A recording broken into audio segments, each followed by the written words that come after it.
Radionuclide therapy is getting more important nowadays because of the after the diagnosed some kinds of disease without any treatment drug. That's junk. You know that.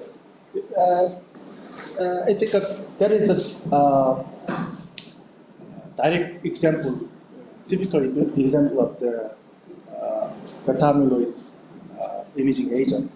After that invention, they said that within 5 years, they can get the therapeutic drug for dementia or Alzheimer's disease.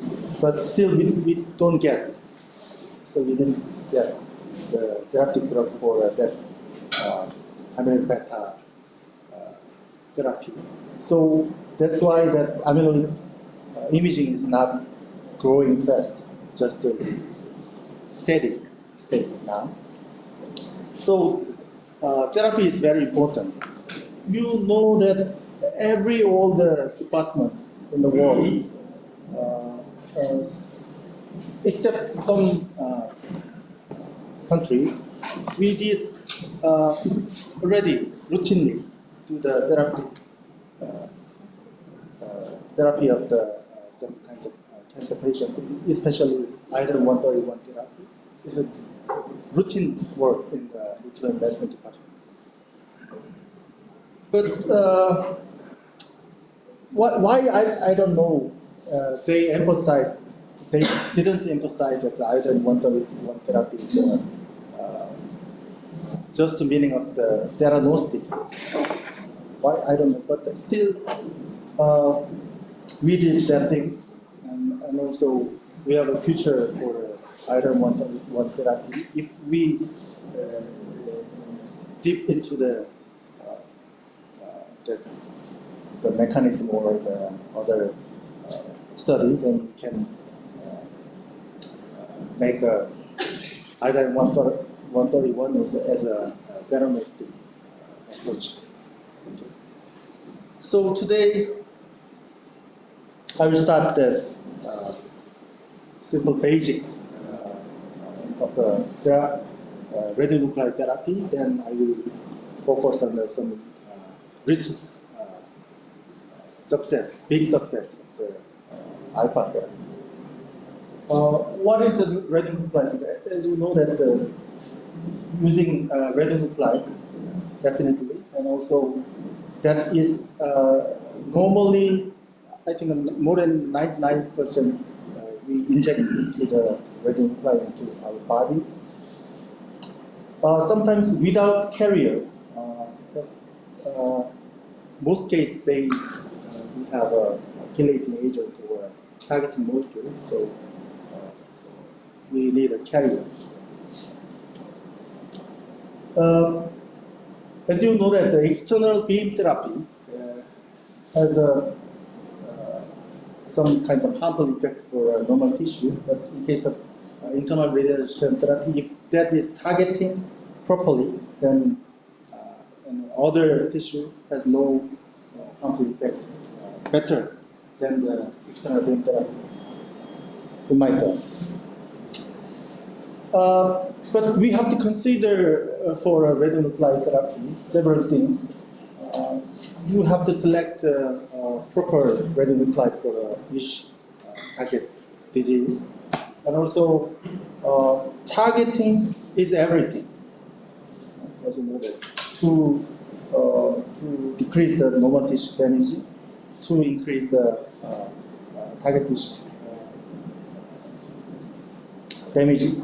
So targeting is everything for radionuclide therapy. And also, we don't know what is the difference between the beta and alpha, as Professor Dong-Soo Lee mentioned that. But we know that energy, and we know that's half-life, so we can calculate that observed dose for tumor tissue. Then we can expect that that can be curable or not. But still, we don't have a gray zone. we have a gray zone for radionuclide therapy. So we have to do the focus on what is the major merit or demerit of the beta or alpha therapy. And the other thing is the carrier that is related with the targeting. And also that complex that bind to the targeting molecule should be stable in vivo situation. So chelator also very important. And other bioactive molecule or targeting molecule is all is in the literature or you can find in Google. So you can just attach to the radionuclide with this bioactive molecule. And the main thing is the dosimetry and also cost. Nowadays, I think if we do the individual dosimetry before that therapy, then maybe that cure rate will be increased. I don't know exactly, but I think that theoretically we can adjust that how much dose inject to this patient or another patient, so we can calculate from the image before that radionuclide therapy. I think the most important thing is the cost also, because of the we can cure that disease with $1 billion. Is possible? Not possible. But how about $10,000? Huh? But I think how about $100,000? So I think the cost is very important for public and also for the patient. We persuade to the patient, okay, this we can do. I promise that more than 60% is curable of this kind of specific disease, but you have to pay the $10,000 or 4 cycles of this treatment, so you need $40,000. So if that is $4,000, that means you can persuade the patient properly. But I think 40, some country is very important. Some country, okay, the patients accept that money. So that's why, but that radionuclide cost is almost same in over the world. So some country cannot get that cost for treatment, but some country can do that. So that's why cost is very important also. As you know that we have 3 types of radionuclide therapy, alpha, beta, and also OJ emitters. I think in my slide, you can see the OJ emitters, but I think that earlier I already talking about this is jump, but because of the other rays, gamma or beta, will become in the OJ emitter. So if you inject more than 200 milligrams of iodine-125, so it will harmful. So I emphasize always beta emitters. And alpha emitter has some kinds of problem with the chelating system because of that alpha possesses the huge number of decay cores, so you can meet so many different radionuclide in one alpha emitter. So that one chelated system is not good for only one alpha emitter. So I will discuss this thing afterward. But still, they have a good result for, especially for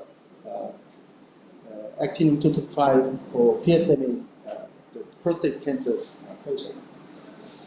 But still, alpha emitter expensive because of that can be produced by the reactor. You know that the reactor, big size of the reactor is always huge money. You have to spend a huge money. So I find earlier that is very expensive. But I think in case of actinium-225, I calculated that one patient we need only 2 million won. So I think that is $2,000. One patient for $2,000. So I think that is acceptable. In case of lutetium, one patient we need more than $5,000 or $6,000. So I think alpha is more cheap than the lutetium. You can see here candidates of the beta emitters or alpha emitters. Maybe radium-188, that is the eluted from the generator, so I think maybe that cost of it is very low, but chemistry is somewhat difficult. So that's why we cannot use still not properly. But in case of copper 67, or as you know, that the yttrium and mutation is very familiar with the neuroendocrine tumor therapy. And nowadays, bismuth and actinium and astatine is using more and more. You have to think about that the penetration depth of the each emitters. In case of beta, it is a few millimeters, and in case of alpha, less than millimeters. So, but you don't know that why alpha is very good for PSMA therapy. But you have to consider that that beta range and alpha range is okay. And the other thing, half-life and energy, beta energy. You can see here yttrium and iodine. Yttrium has a short half-life, but big beta energy, mega electron volt. In case of iodine, it has 8 days half-life and but 600 kiloelectron volt energy. So, which one is better? We don't know yet. So that's why we need help of Jason Lee's dosimetry result. So you put the radioisotope into the some kinds of tool, and then you can get the with the image or any kinds of biodistribution data, then you can get the accumulate those for each target tissue. So if you have a good data from the that image or biodistribution, and then you can get a personalized dosimetry. How about yttrium and lutetium? Some people said that yttrium has a higher beta energy than the lutetium-177, so yttrium is better choice for a bigger size tumor. But I asked to this thing to the Professor Dr. Baum, who is the pioneer of this field in Germany, in Bad Belka. He said there is no difference in between the lutetium and yttrium therapy. But still, we need figure out that what is the exact functionality of the each target tissue.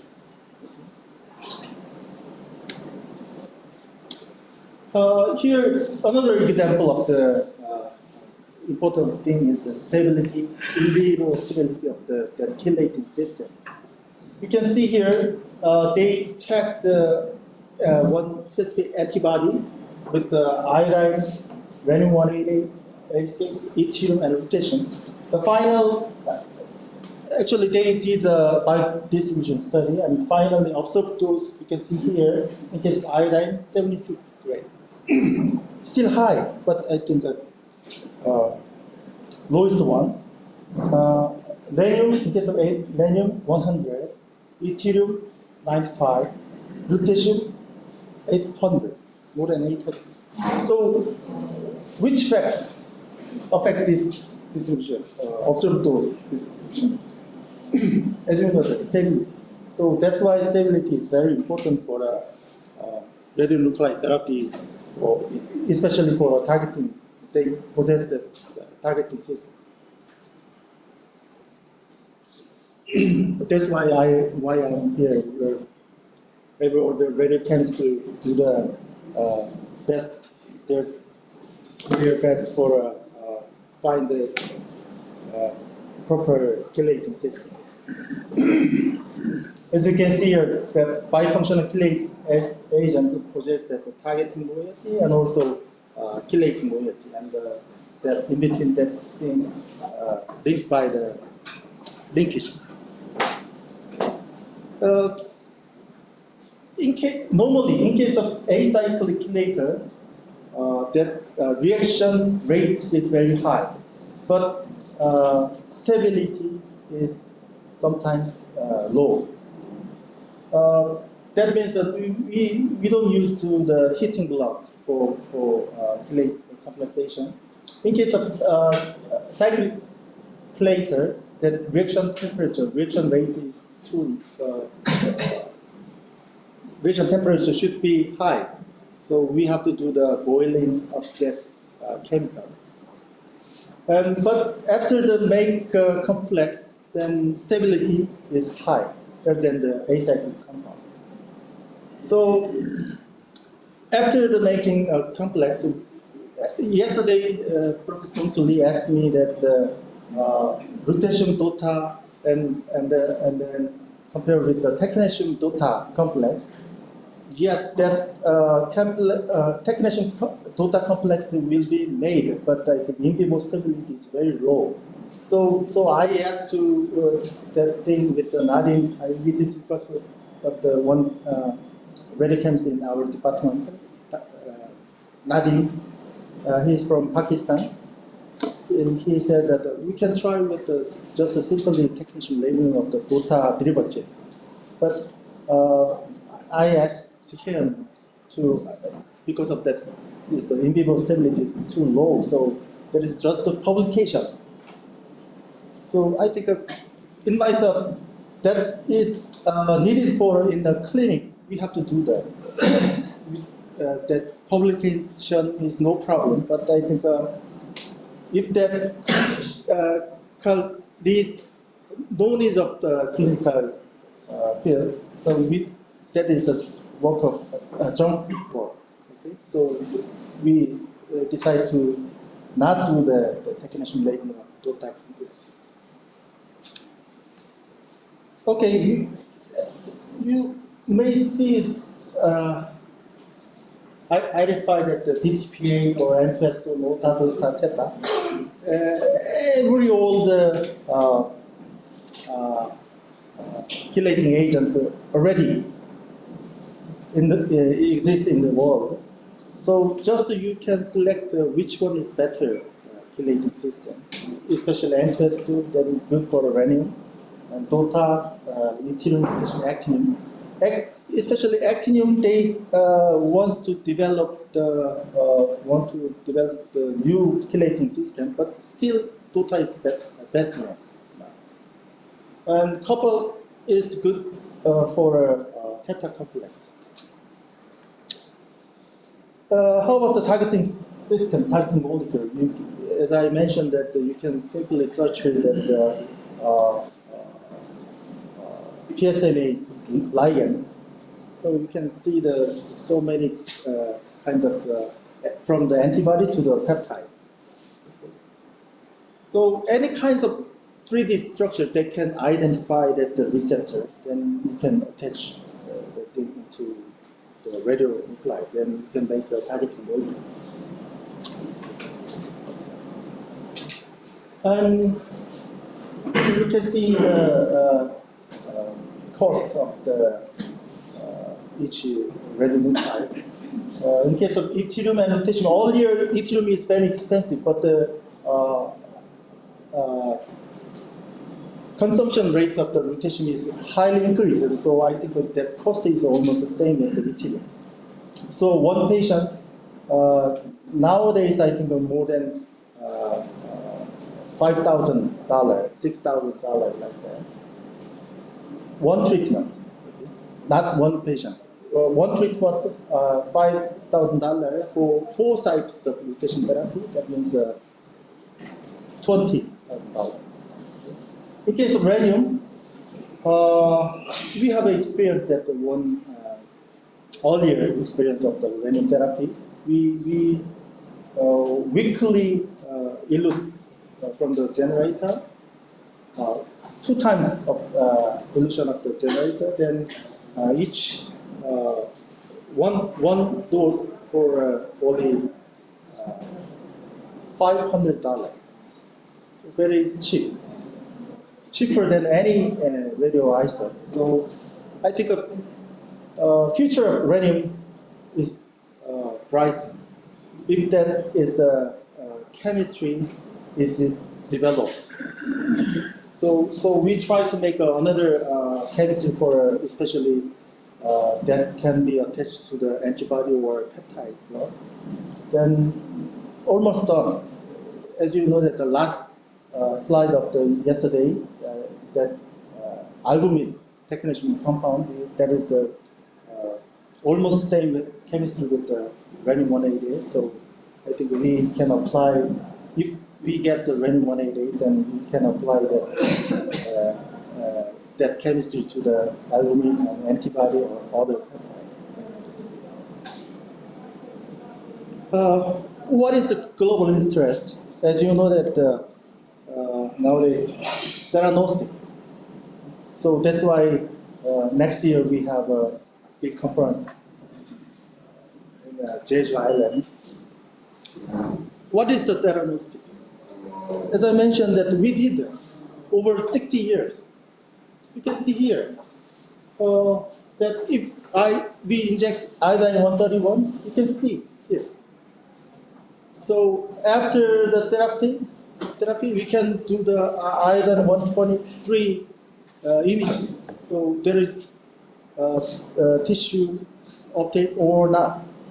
You can identify that the therapeutic effect is good or not. We always know that. So I think almost the same concept with the lutetium or any other radionuclide therapy. I think this is the big success, and so many people were worked on this therapy. As I mentioned, that Dr. Richard Baum in Germany, he did almost 20 years his report, more than 4,000, more than 3,000 patients. Okay. Then finally, this compound was sold to Novartis for $4 billion, 3-point-something billion. Money is not so important. So, but for our chemist, I'm a chemist, if our colleague can earn that kind of money, so okay, I will do the almost same target for make a big money. I can make a big money for if I develop new radiopharmaceutical. That kinds of dream we can dream about that kind of dream. But money is not everything. You can see here, because of the patient has a benefit. That is very important. You can see here in a last year paper, NEJM, you can see the controlled one and therapy group has a big difference. I never seen before because of this kinds of chemo drug. I never see. So in one conference, one doctor who developed this, he joined this development. He said that in case of these kinds of graph, then he got the Nobel Prize or big money. So, but after that, they got the big money. But we don't know that who could get. Maybe I think Dr. Richard Brown can get the Nobel Prize. $4 billion. I don't know. I don't know. I think Dr. Richard Brown couldn't get money. I don't know exactly. The AAA company is owned by the French person. French. Yeah. French group. Germans did work in French. And another big shot is the lutetium PSMA 617. Also, that one is did a Heidelberg group with Germany, from the Germany. They sell that compound to the one small company, Endocyte, and also that Endocyte sell that company to the Novartis around $2 billion, 2.1 billion.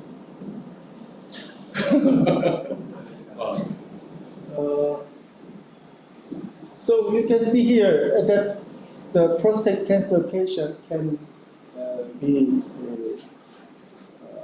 cured by the lutetium PSMA therapy. And another big thing still remains, actinium therapy. I think maybe he got, I think not this patient. Some patient has no response with the lutetium therapy, but he got changed actinium, then totally cured. As I remember, also these kinds of imaging never seen. I have never seen. So there is no active site. Also TSL level also very low. So this is the gallium PSMA imaging for therapeutic after the therapy. So this is the combination of the diagnosis and the therapeutic imaging. So that's why we call that as Theranostics. Okay. As I mentioned, that the actinium has several other. They produce other radionuclides. So if we stably complex with some kinds of chelating agent, but still after the 10 days, and I think even some hours, francium is produced. Francium, you know that is the alkali metal one. So they never chelate with the DOTA. So that is automatically pumped out from the chelating system. Over 20 years, we think like that. So actinium will not be used for radionuclide therapy, especially they used chelating agent. They said that is the recoil effect. Because of that chelating energy is very low. So even one decay that broke all the chemical bond, and also they pumping out the radionuclide in the chelating system. So they said that, okay, we can solve that problem with the encapsulation of all the nano system, or the fast uptake is the target for some kinds of receptor system, and also local administration. I think the local is not good choice. But I think still we have a good response rate for actinium-225. We have to figure out what's happening in a real system, especially for a patient. within 5 minutes, our works in Korea. We have a plan to get a new research reactor in the southern part of Korea. There is a 20 megawatt. Mainly that will be used for RI production. Earlier we planned to make 2015, but still they postponed that system. We don't know. Now we don't know when that can be finished. That's a sad story. How about the Radium-188? Also, we purchased tungsten from Russia, and then we can make a Radium-188 generator less than $15,000. So I think the most cheapest one in the world. And also, that illusion profile is very good from our institute, that company. So maybe chemistry is developed, and then we can apply this radium complex to the peptide or antibody like that. So still, we have big another problems. Except we can solve the chemistry part. So you know that you don't have any chemistry or manufacturer for a radionuclide therapy. Just you can import from abroad and apply that radionuclide therapy to the patient. That's very important. That is the start point. Okay?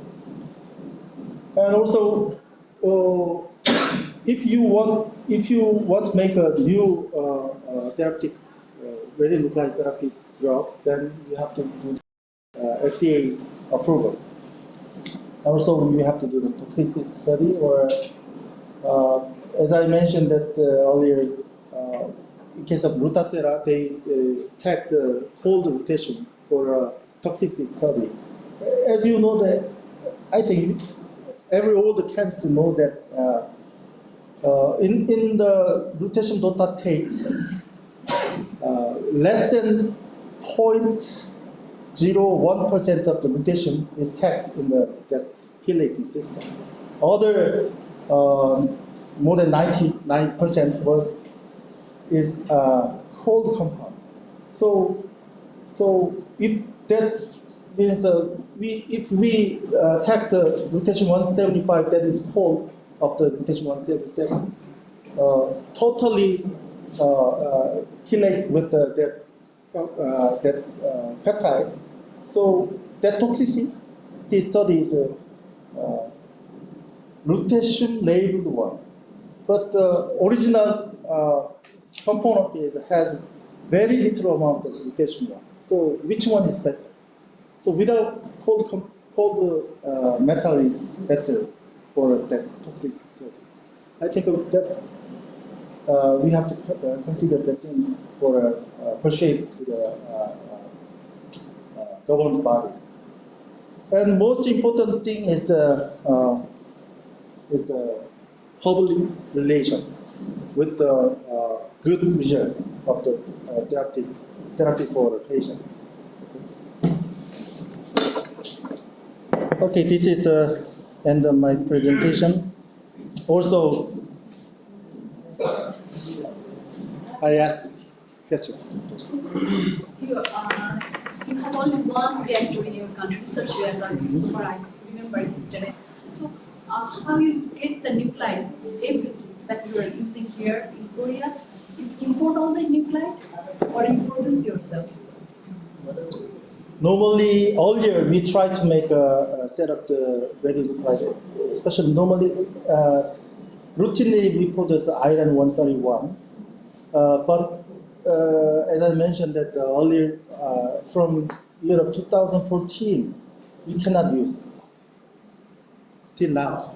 So that time we try to make a rotation 177 or Ethereum 90, all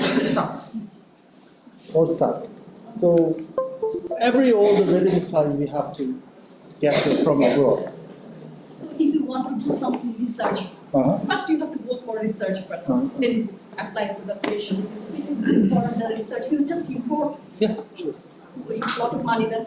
Yeah. Big budget. So we need a big budget. Yeah.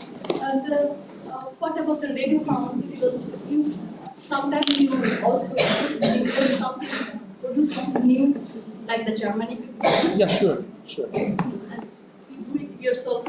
Yeah. By ourselves, we synthesize new radio chelating agent or targeting system, especially for RGB or PSMA or other peptide like that. After leveling, you apply for the animal. I want to ask Dr. Thompson, but I can ask you. First, before applying to the patient, human, you apply to animal like mice or mouse or rabbit. Sure.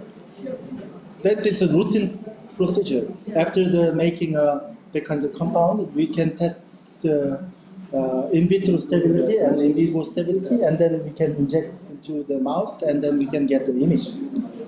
How you get the tumor in the mouse? So we inoculate each type of tumor cell because of in case of prostate cancer, we can get the tumor cancer cell line, especially LNCAP or R22LV1 like that, G42 like that.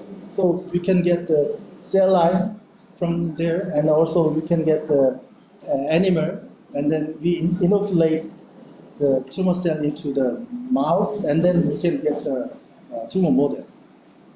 And before applying to human, you need to have some permission from the authority. Must You mean? Permission? KFDA. FDA. No. And for animal study, we can do. No, not animal. Human. Definitely. Yeah. Yeah, sure. Or sometimes you do some volunteer, you get some volunteer patient that Still, we need it. Still, we need it. So that's the problem for that kind of work. These are so many times, so much time. And what about the recoil effect? So still, so you told us that the recoil effect, everybody believed so far. There is a fraction, it's just a, so is there any other explanation? This year in a Therachem, that is technetium and other radiometal, they said that yes, that fraction is out of the chelating system, but biodistribution is almost same. That means that peptide fastly into the cell after the accumulation in the cell. That if that detached from the chelating system, they never go out. Compound. So what I'm the concern is the actinium to francium is going to release most of the energy, or the francium to other the nuclides. First decay is the most of the energy. Yeah. For alpha. Then even though the francium is detached, the problem is just not for toxicity, not because of the toxicity, but because of the not inappropriate the delivery Yeah. of the. Okay, I see. Okay. Maybe I think after this.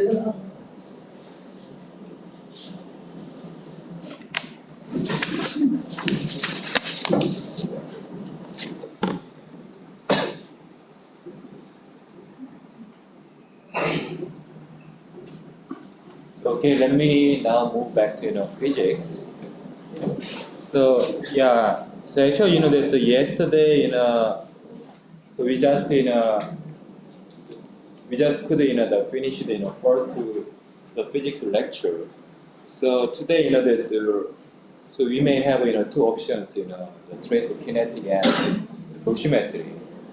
Yeah, but I think because tomorrow because Dong-Soo Lee already told you about the basic concepts in the trace kinetics, I think that the giving more lecture on the trace kinetics will be easier for you to understand. So that is why that I want to talk about what theory is part of the tracer kinetic model.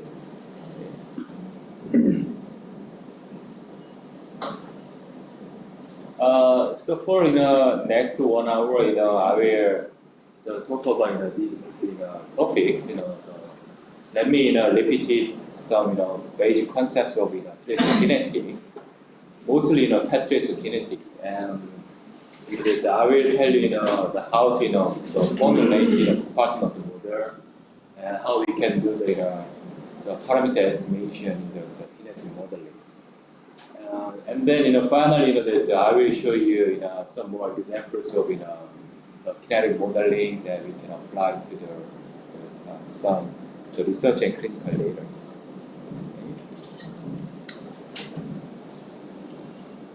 So you can see here how we do the kinetic analysis using the PET or the SPEC, but mostly so we use PET for kinetic modeling studies. Because of the high sensitivity of the PET, we can easily acquire the dynamic data. So, yeah. By the way, that for the tracer kinetic analysis, so we should start from the defining the physiological parameter that we want to determine using the kinetic analysis. And then so this is the next step that we should do. We should of course introduce the tracer that can follow the substrate physiology. It should not disturb the mother system that we want to assess. Okay, and then using the imaging devices like PET, we measure the tissue time activity curves. And sometimes, we obtain the arterial or the venous blood data to be used, as an input function, so for the kinetic modeling. And then, we need to apply suitable mathematical model, because if we use wrong mathematical model, either yield the incorrect estimate with some bias and with large errors, and then we can do the parameter estimations. Okay. So for the PET tracer kinetic modeling, sometimes we use compartmental modeling, or sometimes we use non-compartmental modeling. But I think that to understand both of them, starting from the compartmental analysis, usually easier way. So that is why that we should understand what the compartmental analysis or compartmental modeling means. Actually, that the compartmental modeling is the modeling of biological system. So as a combination of this kind of compartment that are linked by the kinetic process, that is indicated by these arrows. So between these compartments and the rate constant, that account for the speed of this kind of kinetic process. Okay? So as I told you, that we use this kind of the rectangular sign for each compartment, and usually C means the concentration of our tracer in each compartment. Okay? And as I told you, that so they are interconnected by the pathway, which represent the flux of materials and the biochemical composites. Actually, for the rate constant, that describe the kinetic process, the speed of the kinetic process are represented by the large K or the small K or something like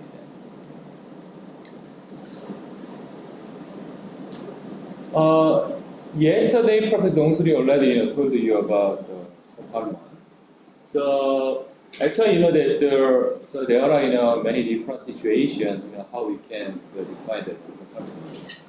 So sometimes that each compartment can represent distinct physical space. For example, that we can separate blood space and brain tissue because they are in the different space.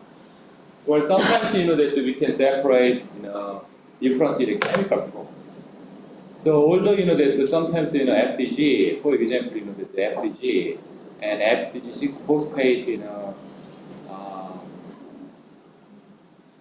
exist in the same space because they have different chemical forms.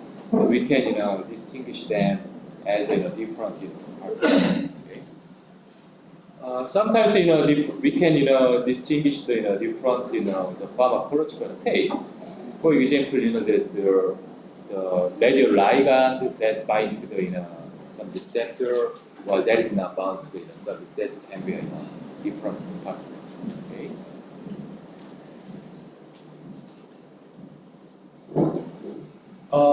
So this, so let me to show you some very basic example of those kind of compartmental modeling. Actually, yesterday Professor Dongsuri already described how we can define this kind of differential equation for the compartmental modeling of oxygen 50 water for the blood flow estimation. So actually this two compartmental, actually we call this one two compartmental model because there are two compartments. So each of which represent the concentration of oxygen water in the blood space and the concentration of this water in the tissue space. So let's say that the CA and the CT. Okay. And yeah, so well, sometimes that we call this kind of model one tissue compartment model because that for the trace kinetic modeling, usually that always we need this kind of an input function. So if we do not count this input function, there is only a single tissue compartment. Okay? So that is why that we say this is a single tissue compartment. Okay. By the way, that the oxygen water, move from the arterial space to tissue, delivered to the tissue, and that it is washed out from the tissue to the blood space as well. So this is why that we need bidirectional arrows, one from the blood space to tissue, and another the other from the tissue to the blood space. And the rate constant that described this process is defined as K1, and actually the K2 is the rate constant for the washout. And here that you can figure out that the K1 and K2 have different unit. I mean that the K1 here for describe the delivery has milliliter per minute per gram. And K2 has the unit of the per minute. Okay. So the reason why that they have different unit is that actually that for the blood concentration we use the unit of microcube per milliliter, but for tissue usually we use microcube per gram. So this is why that they should have different unit here. Okay. And so this is also the reason why we use capital K for K1 and the small k for the K2 here. Okay, right? Then this equation describe the rate of change in the concentration of oxygen water in the tissue. And as Professor Dongsuri told you yesterday, it is it equal to the arterial input function multiplied by this rate constant K1 minus the tissue concentration multiplied by the K2 here. Okay, so this is basic equation that we can describe this compartment. Okay, right? And then we need to have to solve this equation. So here that the solving this equation means that we need to describe tissue compartment model as a function of the input function and leads to rate constant. So that equation will describe how the tissue time activity curves will build built from the input function and the rate constant. Okay. So this is the same slide that the Professor Dong-Suri showed yesterday. I mean that so starting from this equation, we need to derive this blue one, where the tissue time activity curve that we measured by the imaging device are described as a function of input function, arterial concentration, and two rate constant K1 and K2, right? So if we can so derive this equation from them by measuring the tissue concentration and arterial concentration, and we can estimate this K1 and K2 by applying the curve fitting to our measured data. Right? So this is why that we need to derive this equation from this differential equations.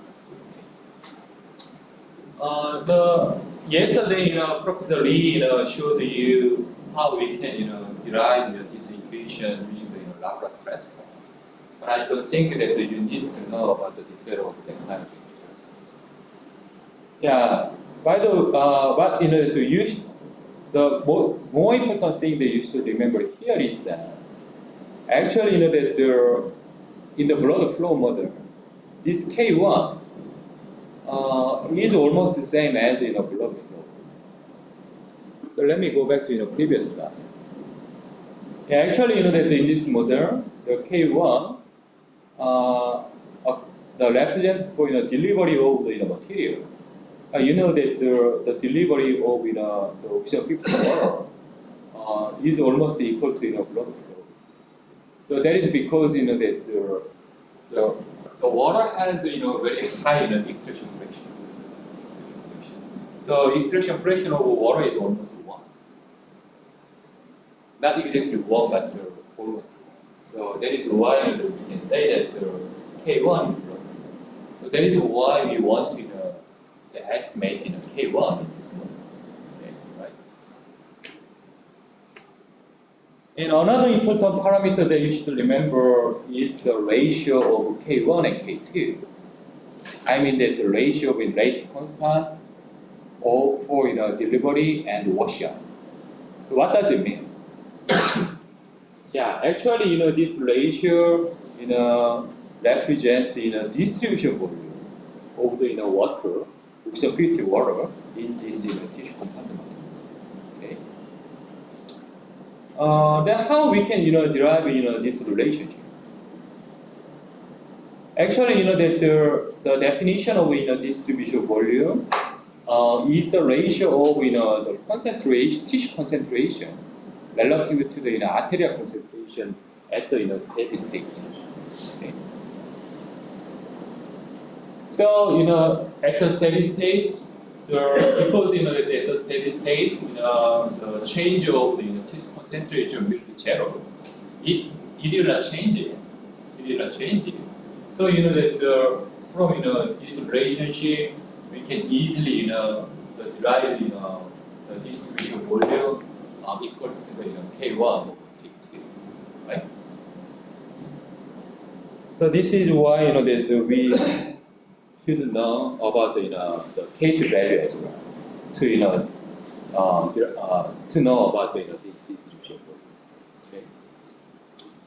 So you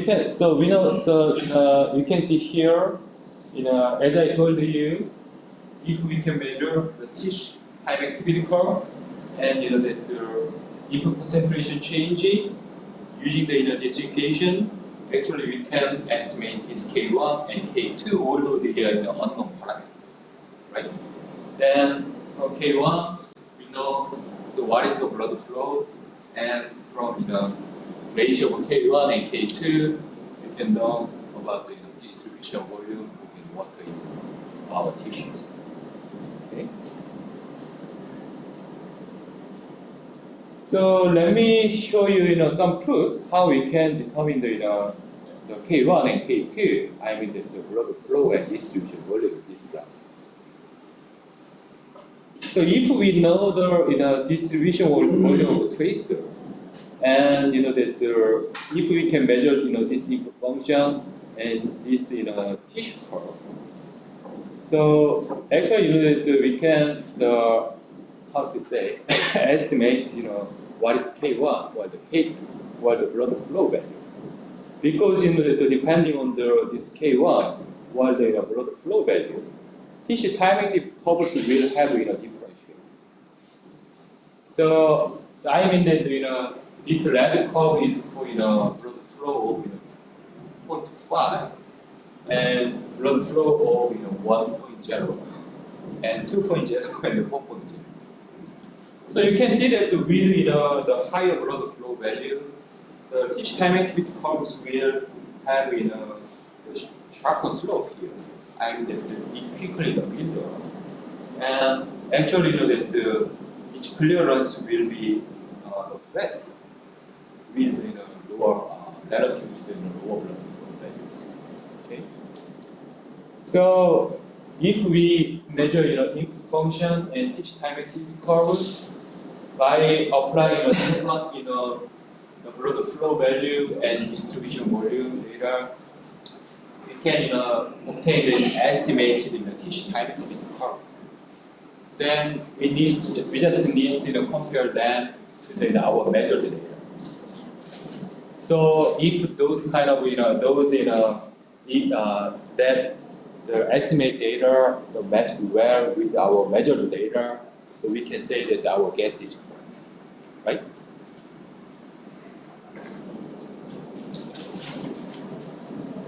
So this is what I have told you. So I mean that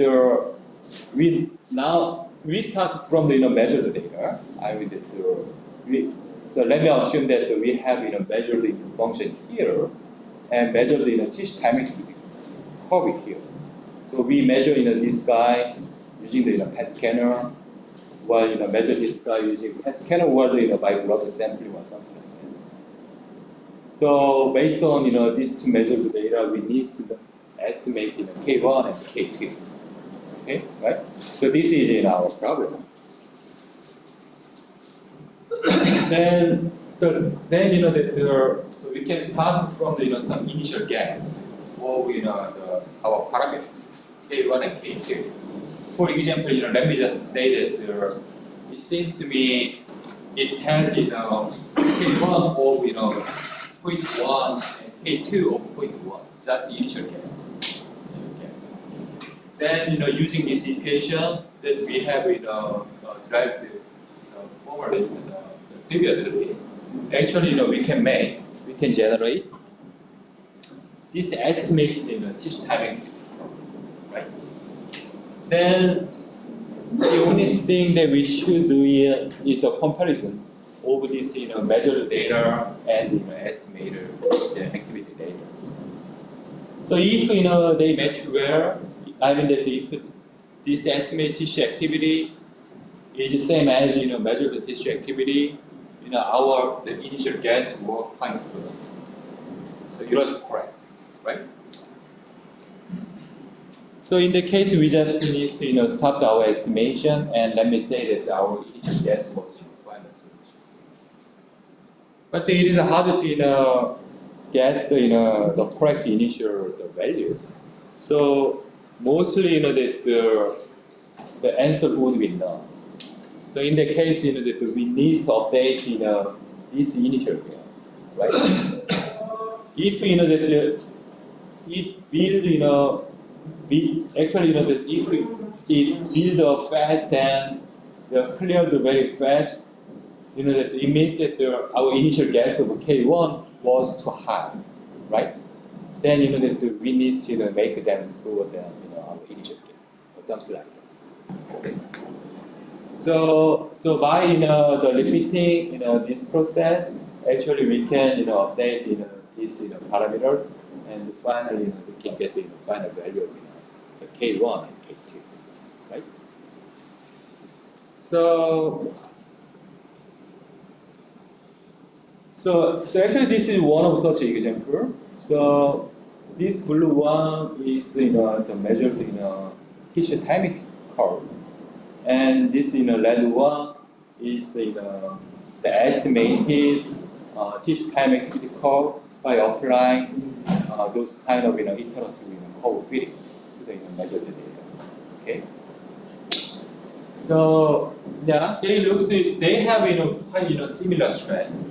Actually, they have quite similar speed of build up and similar pattern of variables. Although usually the measured data has some. Okay.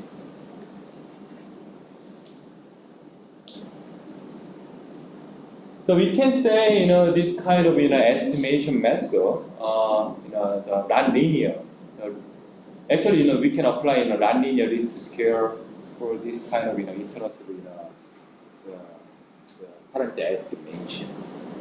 So because this kind of the non-linear least square is most popular estimation, the non-linear estimation method for the kinetic the parameters, in which we minimize residual sum of squares as described here. I mean that so this is the error. I mean that the sum of square error between our measured data and our estimated time activity curve. That is a function of time and each kinetic parameters, right? Sometimes that we consider the error variations because that the error variance, I mean, because that the each time frame of PET data have different level of errors. Some initial the frames has very short the frame duration. So in the case it would have the high uncertainty of the measured data. Okay. So if we apply the weight that is inversely proportional to the variance, actually we can reduce the bias that caused by the kind of error variation. Now, by the way, that to minimize this cost function, we can apply some kind of optimization algorithms like usually the gradient descent based optimization algorithms like using Gaussian or Leonov market or something.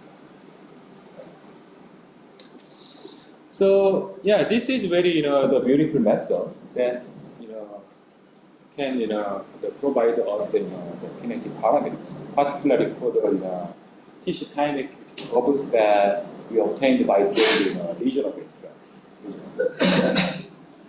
But the downside of this kind of non-linear estimation is its matter of the iterative estimation.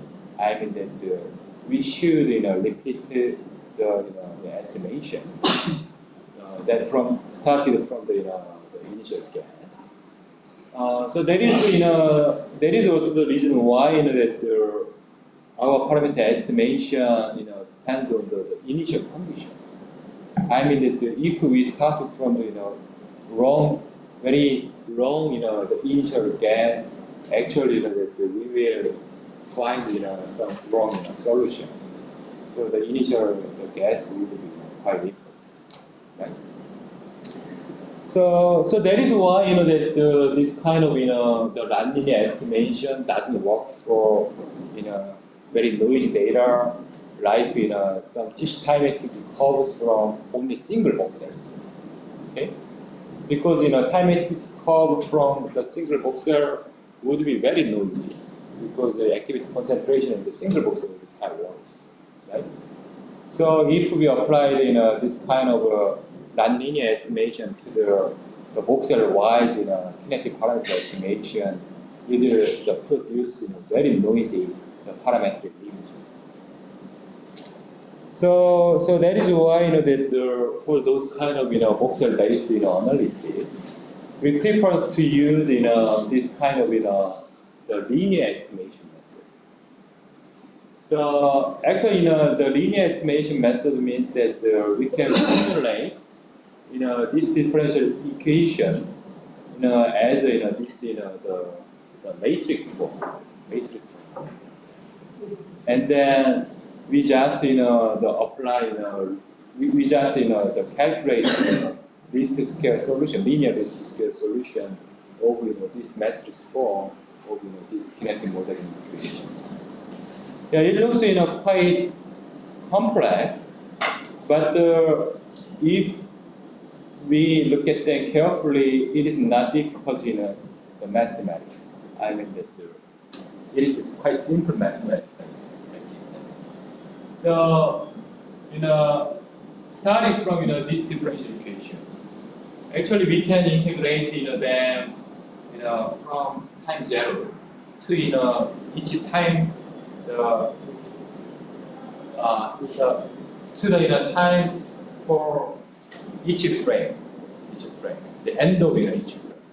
I mean that let me integrate this one from time 0 to the end of first frame, and until the end of second frame and the last frame.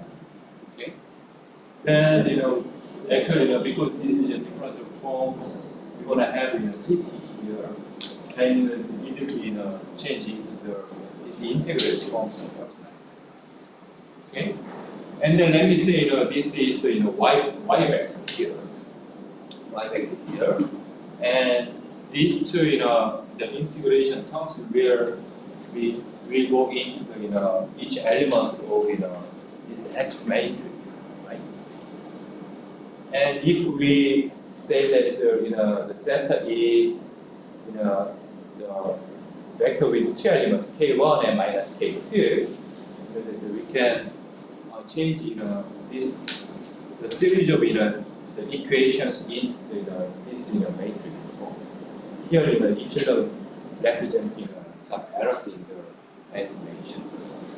Then if we apply linear the least square to here, we can easily obtain this solution of the center here. Okay.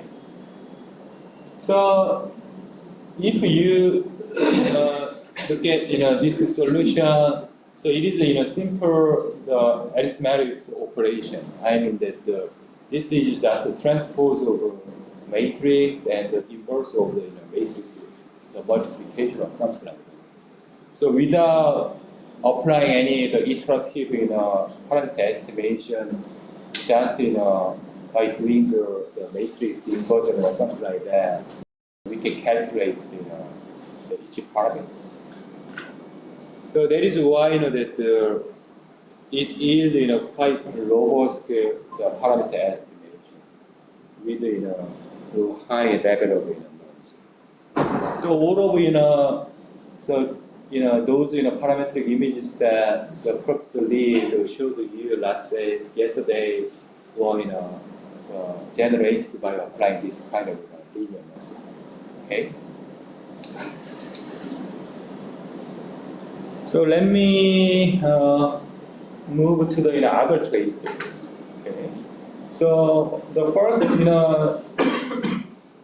I think you are already familiar with some kinetic model of the FDG, maybe. So as you know that the FDG has almost same chemical form as glucose, but but they are little bit different because this part has different compositions. So that is why that it has similar but different kinetics. I mean that the both of them can exist in the vascular space of the blood and in the interstitial space and the cellular space. But although glucose is metabolized into the glucose 6-phosphate, and then that it will follow some glycolate process to be changed into many different the formation chemical forms like that. As you know that the FDG, once FDG is metabolized into the FD6-phosphate, actually it doesn't change into forms, right? So, and another thing that we know is that once that it is changed into 6-phosphate form, each reverse process is quite slow, very slow. So this process is quite slow relative to this one. Okay. So based on this basic knowledge, we can formulate tissue compartment for the FDG. I mean, as I told you, that the FDG exists in the vascular space, and yeah, and actually that it can exist in both of interstitial and the cellular space, but actually that these two spaces reach the equilibrium very quickly, right? So actually we can just say that Actually, this guys has reached the equilibrium quickly. So we can just say that it has one compartment model here and another compartment model here. But because these two guys has different form, different chemical form. Actually, we can distinguish this guy and this guy as different compartment.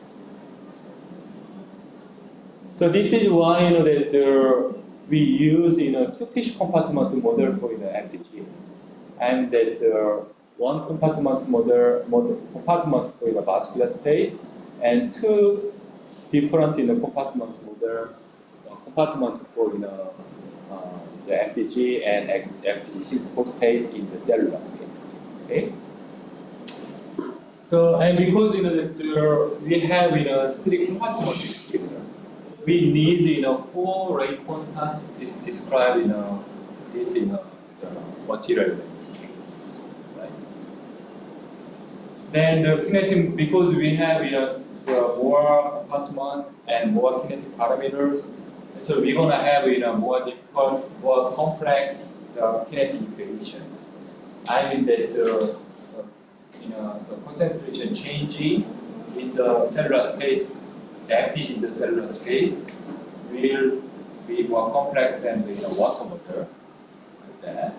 And the FD6-phosphate in the cellular space can be described in the same way that we have done in the water kinetic models. Right? So let me just tell you the detail of this part. Actually, each concentration will proportional to the CA multiplied by K1 and the CN multiplied by K4.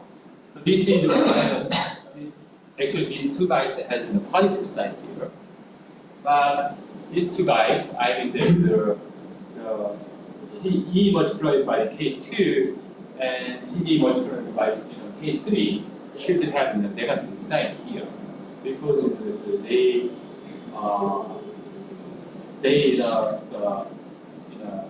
leave from this compartment, right? Yeah. By the way, starting from these two equations, once again, by applying the Laplace transformation or something like that, so we can derive the total tissue time activity. I mean, so that is the summation of this part and this part will equal to this complex equations. Okay. Actually, we need to derive this equation because so this is only the quantity that we can measure using the imaging device. So I mean that although that we can formulate these two tissue compartment model here, but in the PET data, actually we can distinguish these two guys because they are in the same space.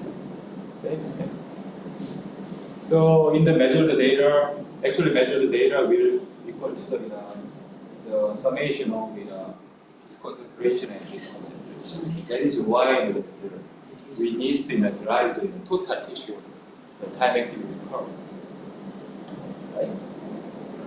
And by the way, you can see here that this total tissue compartment tissue time activity curve is a function of the input function CA and the kinetic parameters.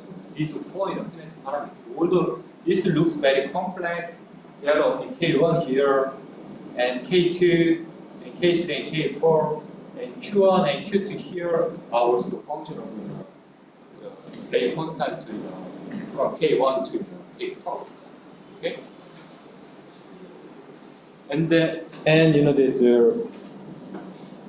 So we can, it also has the same form like that. I mean that so A1 here is the K1 multiplied by this guy, and A2 is K1 multiplied by this guy, and Q1 and Q2 same as B1 and B2. So you can see here that in the final the equations, it is the equation with four unknown parameters, A1, A2, and B1 and B2.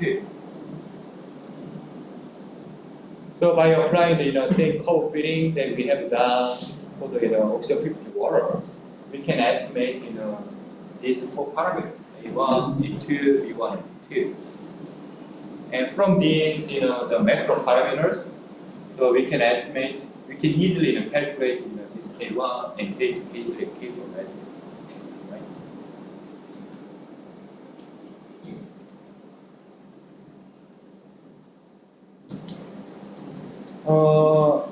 But because but that actually this is very difficult equation in which we can estimate these four parameters.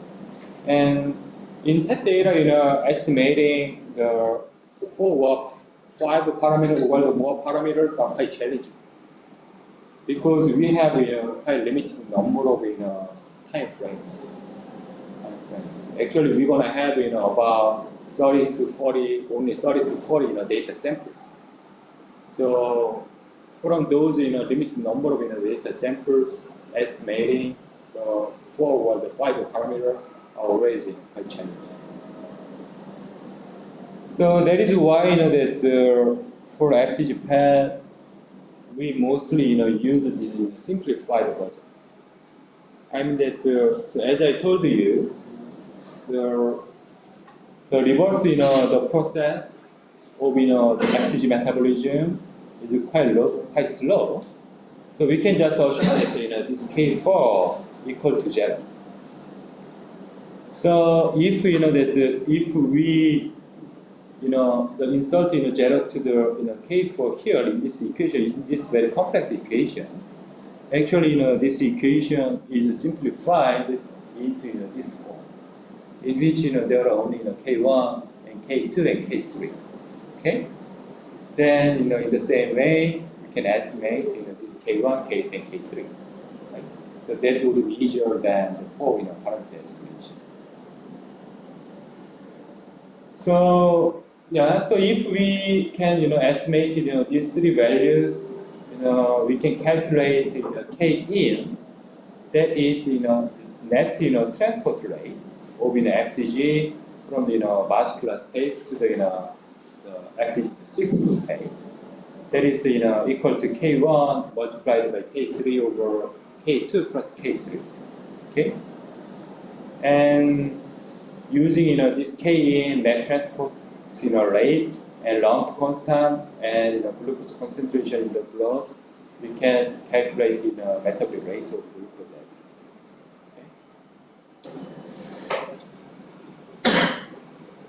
Okay. So applying the same linear method is also possible, although so I have not described it here.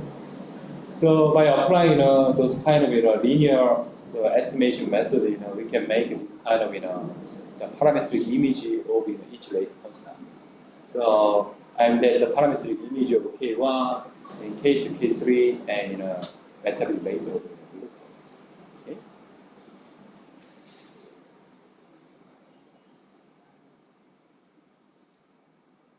So I think the HMPA, the blood flow agent toward ECD, would have quite similar kinetic model as simplified model of FDG.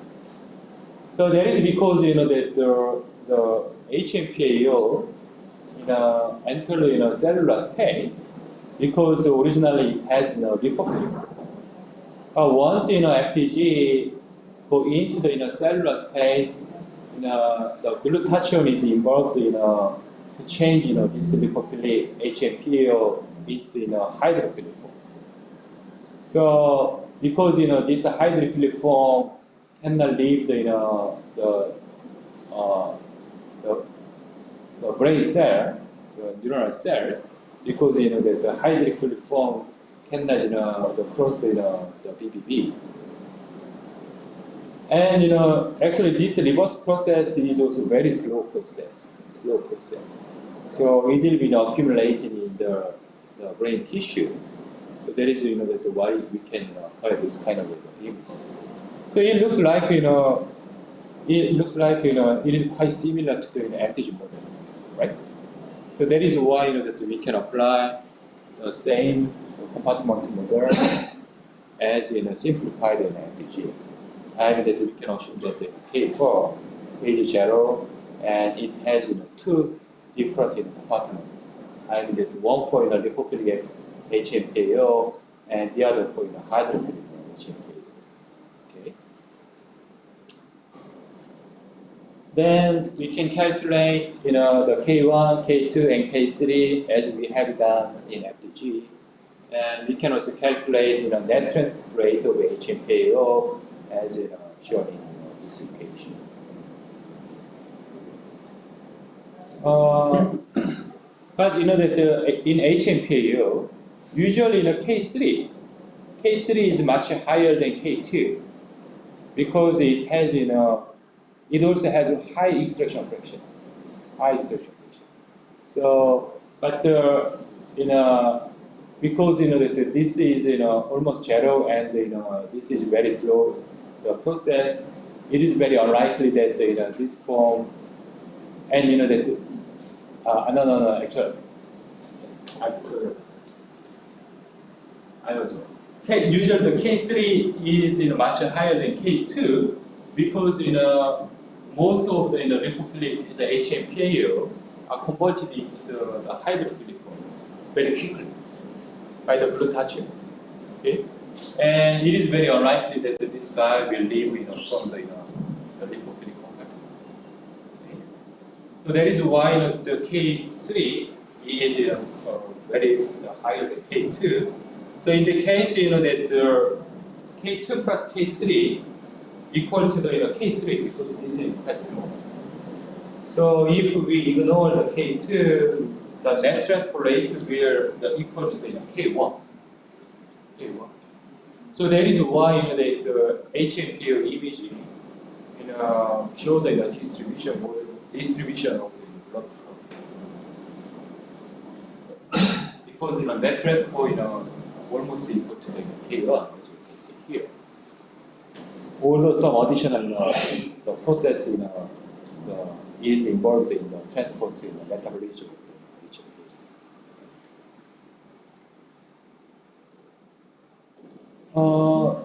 So how about the kinetic model of the uncertain ammonia? So if you have the cyclotron, so you can do uncertain ammonia study for myocardial blood flow. So that is because that the uncertain ammonia also has very high extraction fraction.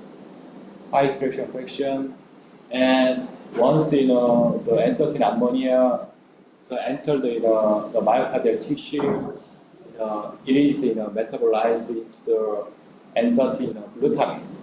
But the reverse process is also very slow. So it behaves like a kind of microsphere as well. So that is why that we can use certain ammonia for the myocardial blood flow study. Yeah, and as you can see, it also has almost the same the same the compartment model as the simplified antigen. So that is why it should have the same operation equation as the G, and we can calculate, estimate K1 and K2 and K3, so as we have done in the antigen stuff. But the myocardial PET study, actually we need to incorporate some correction terms here, as we described here. As Professor Dong-Soo told you yesterday.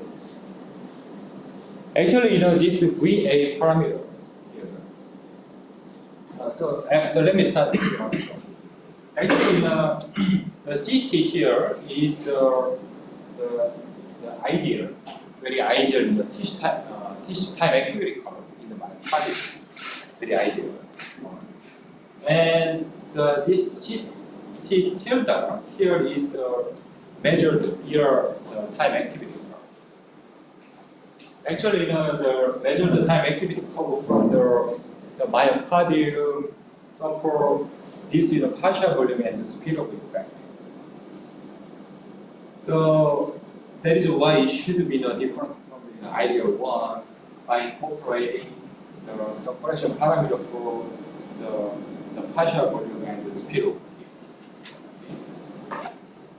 Actually, these two parameters they can be independent from each other. I mean that we can just say that the speed of actually this is partial volume and this is speed of we can just say that the partial volume term is A and speed of a term B or something like that, so as independent parameters. But if we just couple them with the assumption that the summation would be 1, we can reduce the number of parameters. So that is why usually we use this kind of coupled parameters for partial volume display. Okay. So yeah, so let me skip this slide. So how about the rubidium? Rubidium 82. This is another blood flow agent. But with low extraction fraction, much lower extraction fraction than the ammonia. Yeah, by the way, the rubidium has single tissue compartment model as in oxygen 51.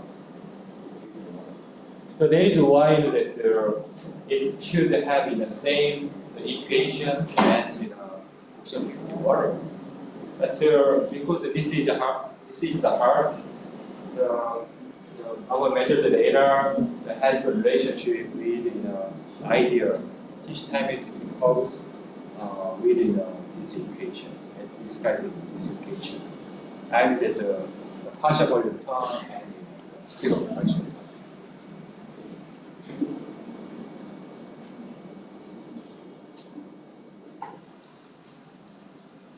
Yeah, but as I told you, although both of rubidium and ammonia can be used for the blood flow measurement, myocardial blood flow measurement, they have a nonlinear relationship as shown here. So I mean that so in these figures, the x-axis is ammonia, the K1. Actually, ammonia K1 is almost the same as myocardial blood flow because it has a high extraction fraction. Okay, and y-axis is rubidium K1. So you can see that it has some.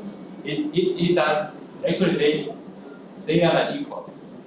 That it has this kind of nonlinear relationship, and we can describe this nonlinear relationship using the solution of the ranking from model that Professor Dong-Soo described yesterday. Okay, so So based on this the ranking from model, so we can correct the the limiting K1 to be equal to the ammonia myocardial blood flow. So by applying those kind of correction, we can obtain the myocardial blood flow based on the rubidium that is proportional to the ammonia. Okay. For last 5 minutes, let me describe how we can model the receptor ligand bindings. So actually this the reversible receptor ligand binding should be described by this 3 tissue compartment. Because this radioligand can exist in the cellular space, I mean as free form without any binding. While this radioligand the specifically bind to some specific receptor. But many of them bind to some non-specific site, like some protein or some surface proteins or something like that. Surface proteins or something like that. So that is why that we need 3 tissue compartment. But with the 3 tissue compartment model, we need to estimate 6 rate constant.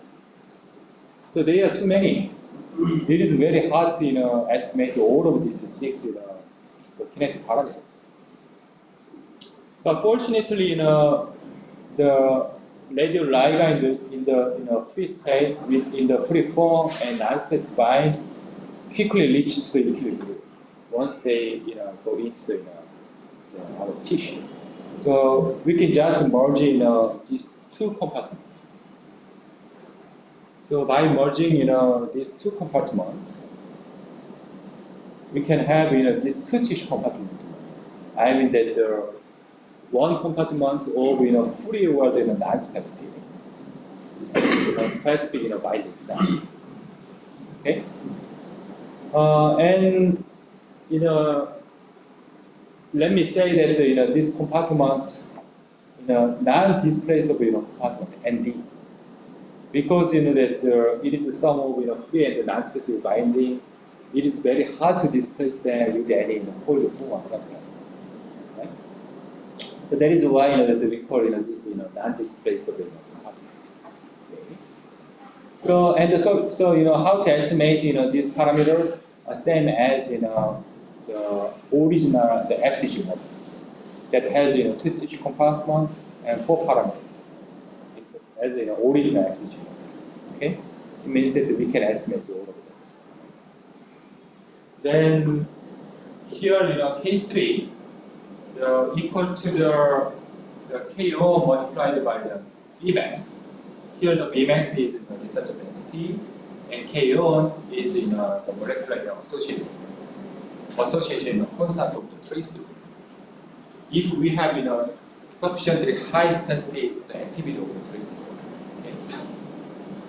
And K4 equal to the molecular dissociation constant. Okay?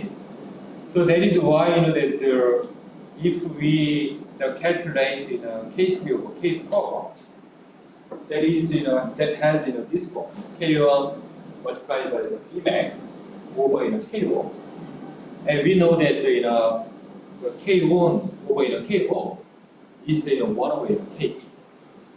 Dissociation constant. I mean that affinity between the receptors. So we can say that the K3 over K4 equal to the Bmax over Kd. Okay. So what is the Bmax over Kd? So that is binding potential that Professor Dongso described yesterday, right? So that is why that I estimating the K3 and K4 and calculating their ratio, we can estimate the binding potential of radioligand receptors or something. Okay. So that is the basic theory for the receptor and the ligand. Okay. So although you know that I have some more slide, so but let me just finish so with this slide because we have so this is already one slide. So any question? So actually, I have questions, but also I need to share some my feeling with my physician colleagues.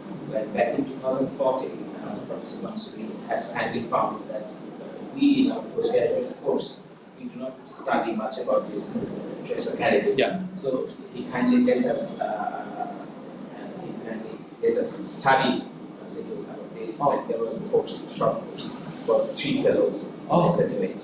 So like when he allowed us to take that course, first thing came to my mind that why I need to understand these complicated equations. So for my physician colleagues, I feel that I should share my feeling. First of all, at least we can understand our images better. Like we don't really need to understand these complicated equations point to point, but we really need to get the ideas so that we can understand the images we see, and this is the first level. And the second level, you saw that Jason had generated four types of images of FDG, like K1, K2, K3, and now my question is to you, please carry the breach of our knowledge, that why, how these 4 types of images can be helpful. Yeah, so you know that so still you know that so good question, So still there is some debate whether we need to calculate all of these individual kinetic parameters. So yeah, so that in some tracers we need to estimate those kind of individual parameters. For example, that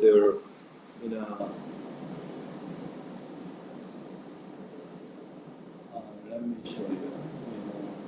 Yeah, for example, the myocardial blood flow. So that to calculate, actually that for example that in SNU we routinely calculate blood flow. I mean the K value of the ammonia. So in the case that we need to know each individual the parameters. Okay. So this is the same as the rubidium data. Okay. But I'm not sure about the FDG, but that also in some neuroreceptor studies, actually that the ratio of K3 and K4, the ratio of each kinetic parameters has quite important meaning of my mutation, and sometimes that we want to know each of K1 and K3 values. So I've got my answer. Like we can get some quantitative parameters that can be helpful in this. And third, and it's interesting one, that it can be used for some solving of problems, like you need some partial volume correction in PET. So here my question is, can we apply this kind of idea in NIBI spect? NIBI spect. Yes, because there is partial volume effect also. Yeah, that is also important question. So actually, I would say that it is also possible. So that but definitely we need dynamic studies as well.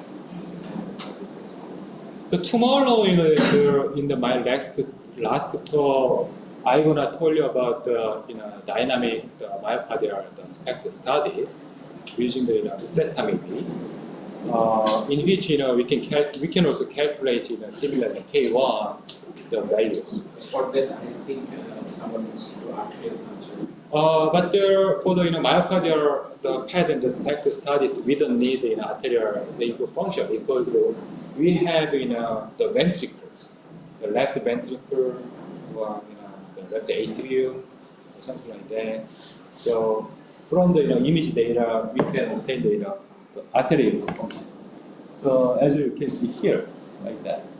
So actually, this is oxygen 50 water data, where we obtain the tissue time to decrease myocardium and improve function from the left ventricle. Thank you for suggesting this. I'm a physician and I'm really dumb at physics and chemistry. So I was asking like those four images, denoting K1, K2, and etc. When we scan it at a time. As far as I have understood, K1 and K2, all those are just parameters like numbers. So when do we take these scans and why do we say that this is a K1 image and K2 image? Would you please explain? Okay, so yeah, actually we don't need to do. Actually, that we do not obtain this kind of images for each clinical data. Yeah. I didn't mean it. That this is just research data. I know Yeah, that. yeah. How do you take it? Yeah. Okay. So that actually I think that for FDG maybe the K1 image doesn't mean K1 image doesn't mean anything because FDG has very low extraction fraction. But so let me think about this situation. If we have some tracer, tracer with some receptor ligand binding, but if it has high extraction fraction, then if we can obtain this kind of K1 image, actually we can use this as blood flow data. And then the K3 then describe the receptor ligand binding. So it means that from the single dynamic PET data, we can have two different informations. So there are many tracers that has those kind of potentials. For example, the carbon 11 PIB for the amyloid plaque imaging. Actually, it has high extraction fraction, very high extraction fraction. So in the case, if we can calculate K1 image or something like that, we can use them as blood flow data.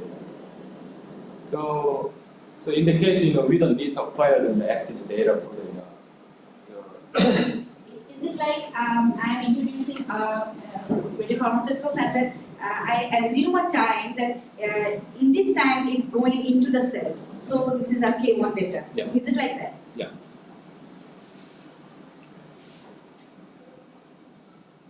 So because the time has left too much, if we have more questions, let's discuss why we have it much. Okay.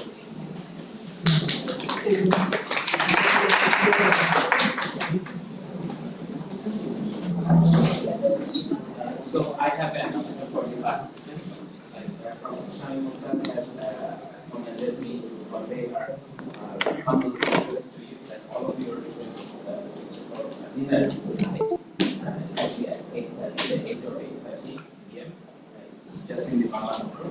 Honorable Chairman and member planning for the consented dinner. You need to confirm me that you are ready.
আপনাদের এখানে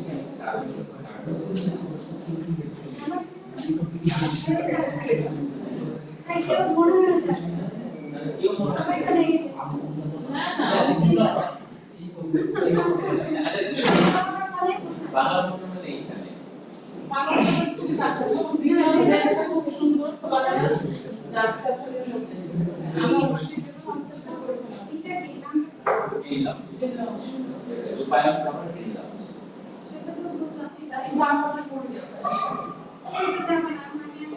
please মানে just আপনার first নেমটা লিখলে হবে just বলা যায়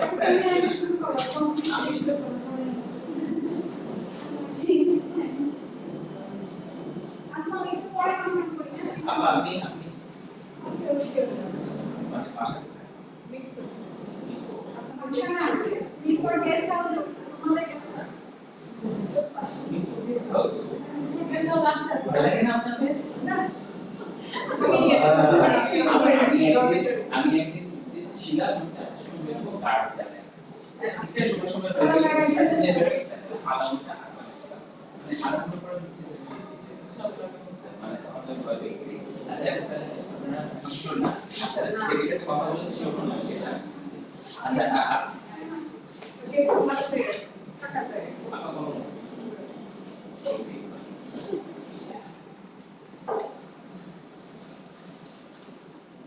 আপনার সাথে পরিচয় নেই कैसे कुछ ऐसे नारायण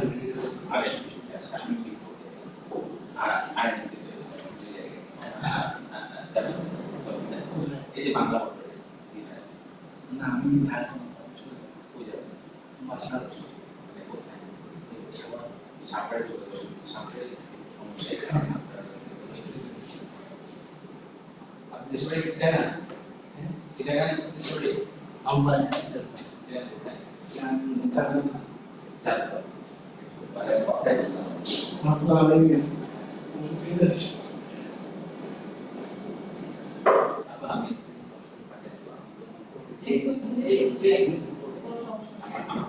শুরু করতে পারবো আমি বলতেছেন জার্মান থেকে শুরু করবো না কোনো মতো আমি রেডি করতে why পারবো is so much stimulated for this why যে ও কার্বন ডাইঅক্সাইড করবেন